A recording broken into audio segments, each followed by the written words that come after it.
Maraming matatalinong magtanong po ngayon when it comes to biblical prophecy.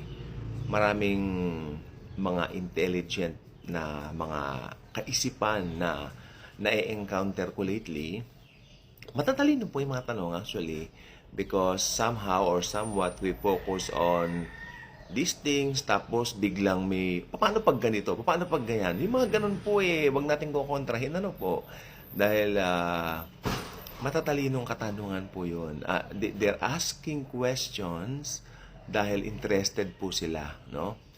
Sa kabilang banda, may mga nagtatanong din naman para ilagay yung preacher sa kahihiyan o parang huliin, gano'n.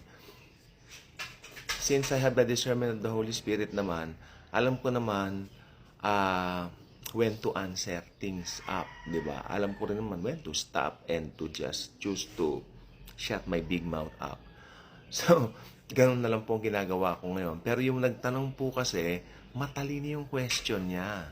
Matalino yung question niya na talagang malalaman mong interesado dito sa pinag-aaralan natin.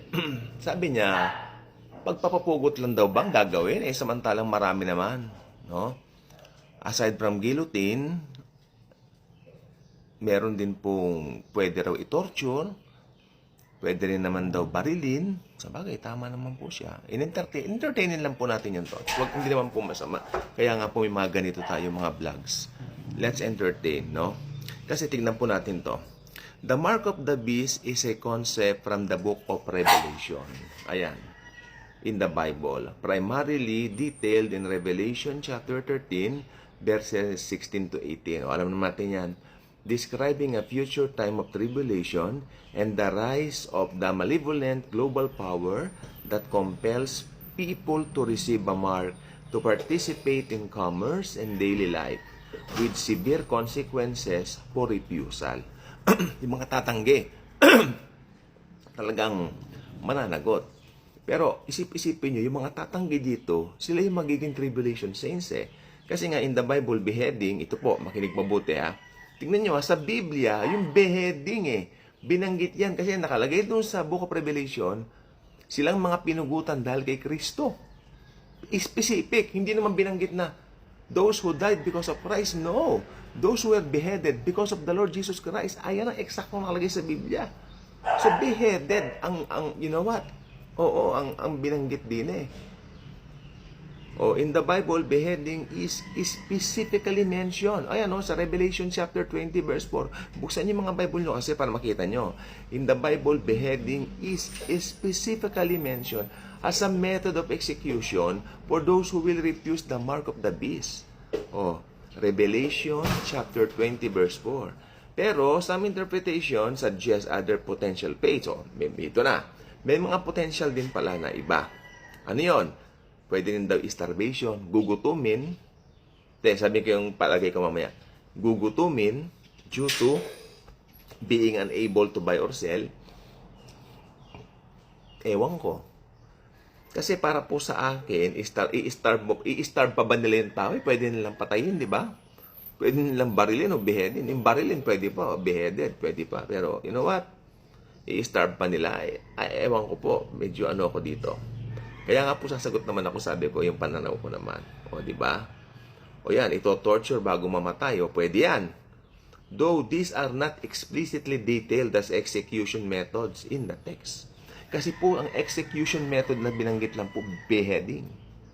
Yung tinatawag nating ilalagay siguro sa sa guillotine. Alam mo yung guillotine, yung parang ginamit sa mga, yung ginagamit pag pinupugutan naman. Guillotine, something like that.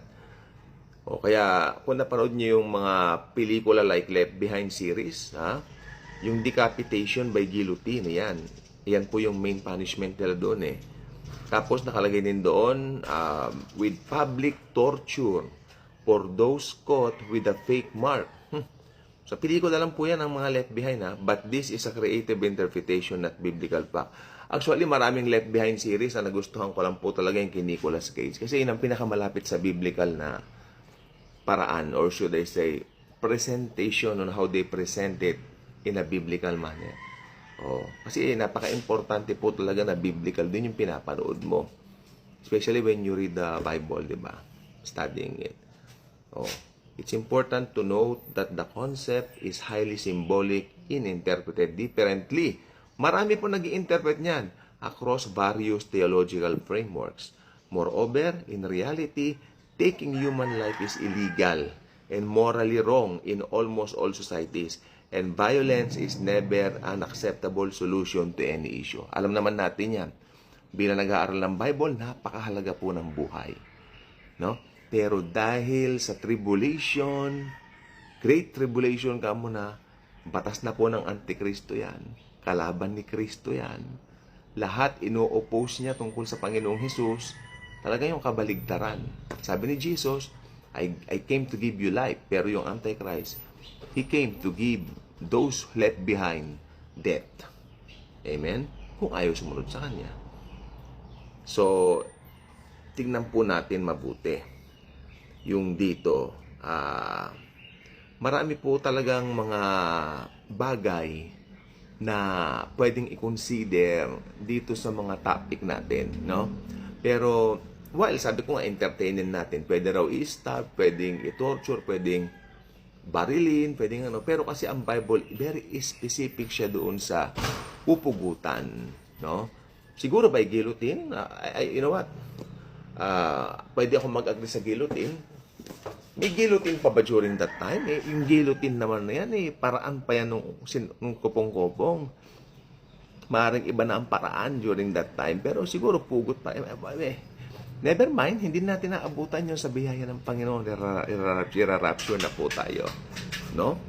Kaya nga po itong Revelation chapter 20 verse 4, maliwanag po dito na yung basihan in order for them to give honor to the Lord Jesus Christ, the mga tribulation saints, would have to be